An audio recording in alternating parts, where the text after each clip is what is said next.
bellman looked uffish and wrinkled his brow. If only you'd spoken before. It's excessively awkward to mention it now, with the snark, so to speak, at the door. We should all of us grieve, as you well may believe, if you never were met with again. But surely, my man, when the voyage began, you might have suggested it then. It's excessively awkward to mention it now, as I think I've already remarked.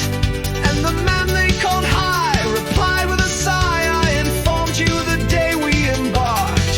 You may charge me with murder or want of sense, we are all of us weak at times, but the slightest approach to a false pretense was never among my crimes. I said it in Hebrew, I said it in Dutch, I said it in German and Greek, but I wholly forgot, and it vexes me much, that English is what you speak. 'Tis a pitiful tale, said the bellman, whose face had grown longer at every word. But now that you've stated the whole of your case, more debate would be simply absurd. The rest of my speech he explained to his men, you shall hear when I've leisure to speak it. But the snark is at hand, let me tell you again, 'tis your glorious duty to seek it.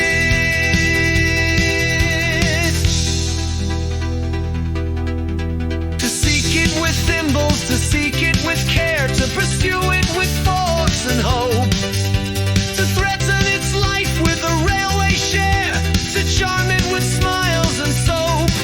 For the snark's a peculiar creature that won't be caught in a commonplace way. Do all that you know and try all that you don't, not a chance must be wasted today.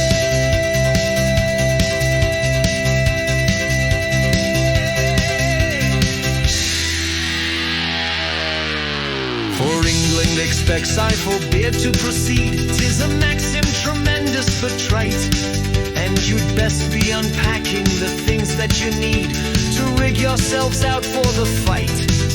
Then the banker endorsed a blank check which he crossed, and changed his loose silver for notes. The baker with care combed his whiskers and hair, and shook the dust out of his coats. The boots and the broker were sharpening a spade, each working the grindstone in turn.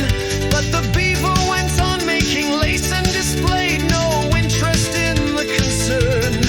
Though the barrister tried to appeal to its pride, and vainly proceeded to cite a number of cases in which making laces had been proved an infringement of right.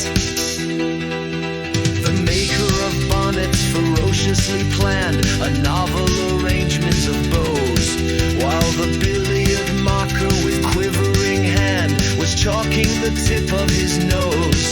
But the butcher turned nervous and dressed himself fine, with yellow kid gloves and a ruff. Said he felt it exactly like going to dine, which the bellman declared was all stuff. Introduce me now, there's a good fellow, he said, if we happen to meet it together. And the bellman, sagaciously nodding his head, said that must depend on the weather.